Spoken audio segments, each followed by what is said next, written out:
नमस्कार, मैं दिनेश ठाकुर लक्ष्य एकेडमी हिमाचल के ऑफिशियल यूट्यूब चैनल पे आपका स्वागत करता हूं। लक्ष्य एकेडमी हिमाचल के इस यूट्यूब चैनल के माध्यम से हम आप लोगों को अभी हिंदी साहित्य के कुछ इंपॉर्टेंट जो क्वेश्चन है वो करवा रहे हैं। इसके अलावा आप अगर आपने हमारे लाइव ऑनलाइन कोचिंग जो कोर्सेज अगर वो ज्वाइन करने हो तो आप लक्ष्य एकेडमी हिमाचल इसी नाम से गूगल प्ले स्टोर पे हमारा ऐप है, इसी नाम से गूगल प्ले स्टोर पे हमारा ऐप है। तो आप गूगल प्ले स्टोर पे जाएं, हमारा ऐप डाउनलोड कर सकते हो तथा वहां पे स्टोर ऑप्शन है, स्टोर ऑप्शन पे जाकर के आप हमारे जो है वो कोर्सेज चेक कर सकते हो या अधिक जानकारी के लिए दिए गए नंबर पे हमें कॉल या व्हाट्सएप कर सकते हो। चलिए शुरू करते हैं आज की क्लास। हाँ, निम्नलिखित में से कौन निर्गुण भक्ति धारा का कवि नहीं था? तो क्वेश्चन क्या पूछा गया है, निम्नलिखित में से कौन निर्गुण भक्ति धारा का कवि नहीं था? तो आपके पास चार ऑप्शन दिए गए हैं। Option number A Jayasi, option number B Kabir, C Meera, option number D Nanak. तो आप सभी ने ये चीजें पढ़ी हुई है ऑलरेडी, रिवीजन आपके लिए अच्छा है ये। तो आप लिखें, कमेंट बॉक्स में लिखें कि कौन इनमें से निर्गुण भक्ति धारा का कवि नहीं था। तो इसका जो राइट आंसर है ऑप्शन नंबर सी, मीरा निर्गुण भक्ति धारा की कवि नहीं थी। चलिए अगला क्वेश्चन देखते हैं। निम्नलिखित में से सगुण भक्ति धारा का कवि नहीं था, इनमें से कौन सगुण भक्ति धारा का कवि नहीं था? Option number A Raskhan, B Surdas, या नंदलाल, या कुतवन। इनमें से कौन सगुण भक्ति धारा का कवि नहीं था? तो इसका जो राइट आंसर है वो क्या होगा?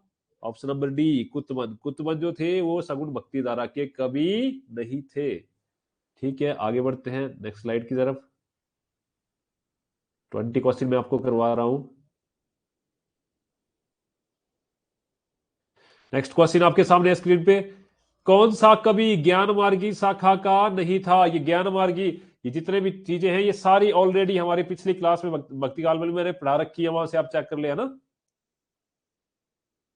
कौन सा कवि ज्ञान मार्गी शाखा का नहीं था? कबीरदास, या मुलुकदास, या दादू दयाल, या जायसी।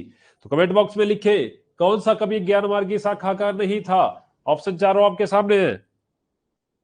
ऑप्शन नंबर डी जो है इसका राइट आंसर है जायसी। जायसी जो थे वो ज्ञान मार्गी जो शाखा है उसके कवि नहीं थे। ठीक है, next question number 44 next check करते हैं। पीर पीर की अभिव्यक्ति किन कवियों ने की है? प्रेम की पीर की अभिव्यक्ति किन कवियों ने की है? ऑप्शन नंबर ए है प्रेम मार्गी कवि, बी है ज्ञान मार्गी कवि, सी है सगुण धारा के कवियों ने, डी है उपरोक्त में से किस ने भी नहीं। तो प्रेम के पीर की अभिव्यक्ति किन कवियों ने की है? तो इसका जो राइट आंसर है वो है ऑप्शन नंबर ए, प्रेम मार्गी कवियों ने। प्रेम मार्गी कवियों ने प्रेम की पीर की अभिव्यक्ति जो है ना की थी। ठीक है, नेक्स्ट क्वेश्चन हम देखते हैं।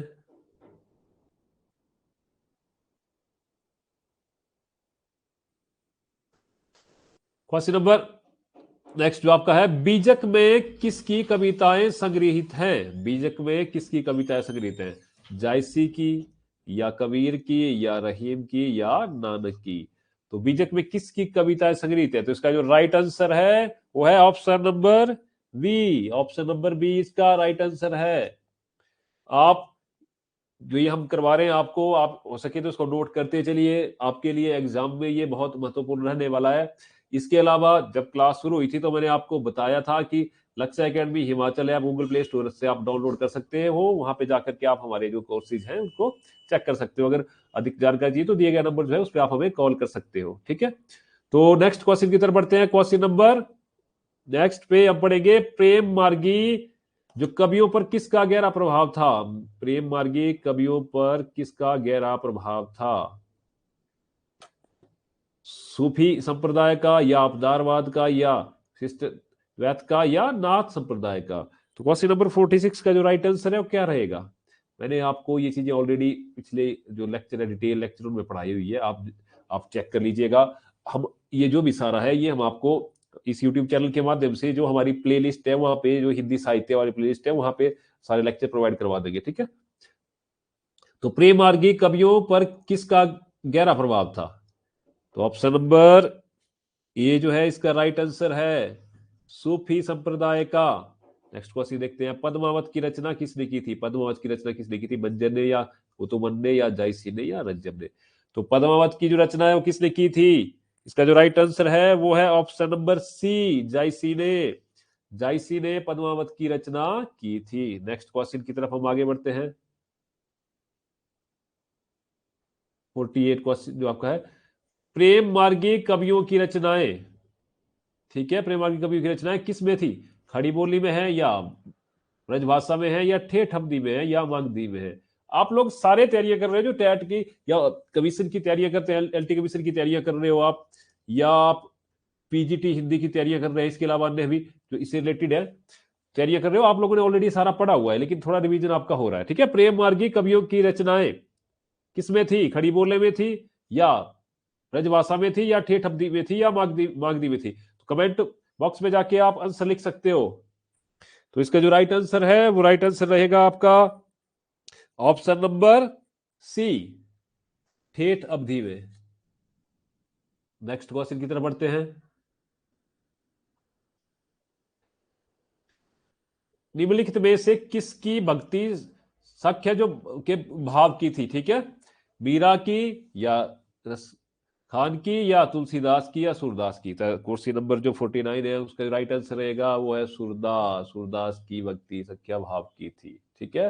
नेक्स्ट क्वेश्चन की तरफ बढ़ते हैं हम। सूरदास की रचनाओं में हमें किसका हृदयग्राही वर्णन मिलता है? तो सूरदास की जो रचनाएं हैं हमें किसका हृदयग्राही, क्या पूछा गया आपसे? हृदयग्राही वर्णन मिलता है, ठीक है। तो क्वेश्चन नंबर जो 50 है उसका जो राइट आंसर है वो रहेगा ऑप्शन नंबर, आपका जो है ऑप्शन नंबर डी रहेगा। सूरदास की रचनाओं में जो तीनों हैं, भक्ति का, श्रृंगार का, वात्सल्य का, इन तीनों का हृदयग्राही वर्णन मिलता है। नेक्स्ट क्वेश्चन की तरफ बढ़ते हैं।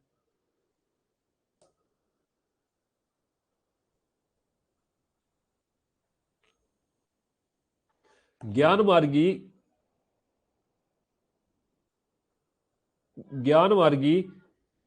कवियों की रचनाओं में, ज्ञान मार्गी कवियों की रचनाओं में हमें किसका वर्णन मिलता है? ज्ञान का या साधना का या एकेश्वरवाद का या उपरोक्त तीनों का? ठीक है, तो इसका जो राइट आंसर है वो रहेगा आपका ऑप्शन नंबर डी। ज्ञान मार्गी कवियों की रचनाओं में हमें ज्ञान का, साधना का और एकेश्वरवाद का वर्णन मिलता है। नेक्स्ट क्वेश्चन की तरफ बढ़ते हैं। निर्गुण भक्ति अवतारवाद की साधना से क्या थी? उत्पन्न थी या पोषित थी या परे थी या निश्चित थी? तो इसका जो राइट आंसर है वो है ऑप्शन नंबर सी। निर्गुण जो भक्ति है वो अवतारवाद की धारणा से परे थी, ठीक है। नेक्स्ट क्वेश्चन हम चेक करते हैं।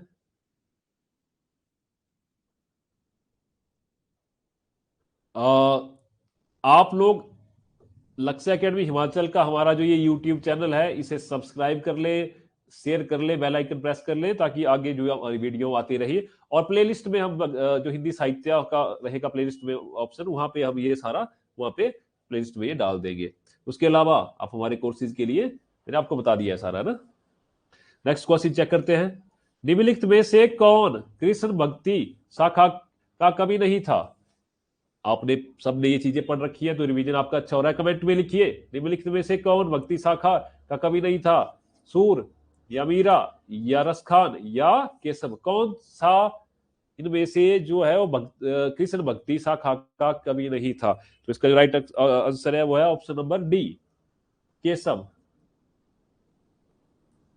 केशव जो थे वो कृष्ण भक्ति शाखा के कवि नहीं थे, ठीक है। नेक्स्ट क्वेश्चन देखते हैं। लहर तारा स्थान का संबंध किस कवि से है? आप लोगों ने अगर अच्छे से पढ़ा होगा तो आपको लहर तारा ये जो चीज, ये जो स्थान का संबंध किसका, आपको ध्यान आ गया होगा। अगर नहीं ध्यान आ रहा है तो मैं बता दूं, लहर तारा स्थान का जो संबंध है वो किस कवि से है? तो लहर तारा जो शब्द है उस लहर तारा जो स्थान है उसका जो संबंध है वो किससे है? कबीर से। ये डिटेल में अगर आपने पढ़ा होगा क्लासेज में तो ये आपको ध्यान आ गया होगा।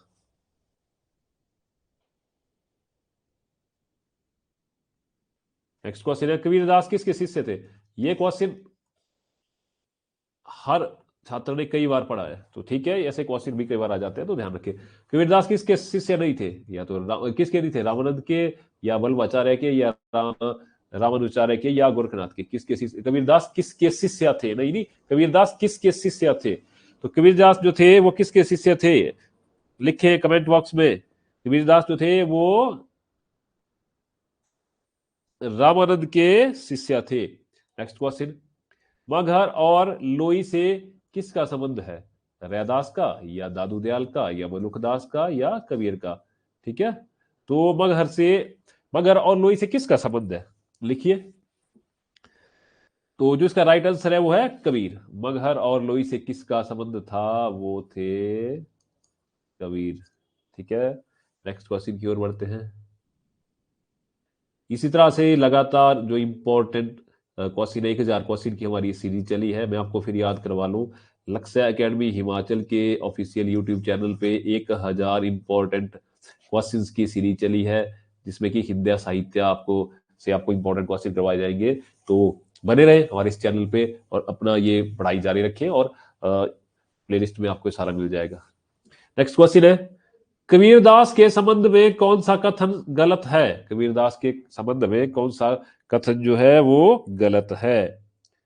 वे गुरु महिमा को मानते थे, या वे अवतारवाद को मानते थे? लिखिए कमेंट बॉक्स में। वे धार्मिक पाखंडों के विरोधी थे, वे जीव और ब्रह्मा की एकता में विश्वास करते थे? लिखिए आप कमेंट बॉक्स में इसका राइट आंसर। कबीरदास के संबंध में कौन सा कथन गलत है? वे गुरु महिमा को मानते थे, वे अवतारवाद को मानते थे, वे धार्मिक पाखंडों के विरोधी थे, वे जीव और ब्रह्म की एकता में विश्वास करते थे। अब तक आपने लिख लिया होगा। चलिए मैं बताता हूं आपको इसका राइट आंसर। इसका जो राइट आंसर है वो है ऑप्शन नंबर बी। कबीरदास जो थे वो अवतारवाद को मानते थे। कबीरदास के संबंध में कौन सा कथन गलत है? तो कौन सा कथन गलत है? वे अवतारवाद को मानते थे। ठीक है, नेक्स्ट क्वेश्चन है आपका, जायसी का पद्मावत काव्य, नीचे स्लाइड पे चलते हैं। जायसी का पद्मावत काव्य किस शैली में लिखा गया था? मनस्वी शैली में लिखा गया था, मसनबी शैली में लिखा गया था, या भक्ति काव्य है, या खड़ी बोली में, या उपरोक्त सभी में? तो जायसी का जो पद्मावत काव्य है वो है आपका ऑप्शन नंबर, जो इसका जो राइट आंसर रहेगा वो इसका राइट आंसर रहेगा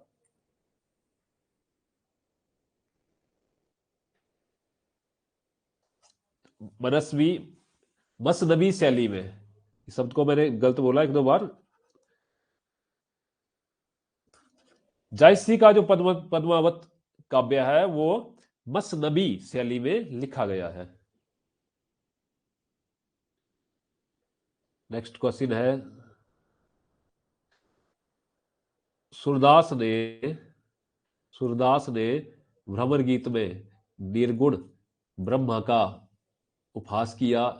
नेक्स्ट ऑप्शन है, निर्गुण ब्रह्मा में आस्था प्रकट की, या कृष्ण की बाल लीलाओं का वर्णन किया, या यशोदा के वात्सल्य का अनूठा वर्णन किया? तो कमेंट बॉक्स में लिखिए जल्दी जल्दी आंसर। समय आपके पास 10 सेकंड का। फिर एक बार दोहराता हूं, सूरदास ने भ्रमर गीत में निर्गुण ब्रह्मा का उपहास किया, या निर्गुण ब्रह्मा में आस्था प्रकट की, या कृष्ण की बाल लीलाओं का वर्णन किया, या यशोदा के वात्सल्य का अनूठा वर्णन किया? तो इसका जो राइट आंसर है, अब तक आपने लिख दिया होगा, इसका जो राइट आंसर है वो है ऑप्शन नंबर ए।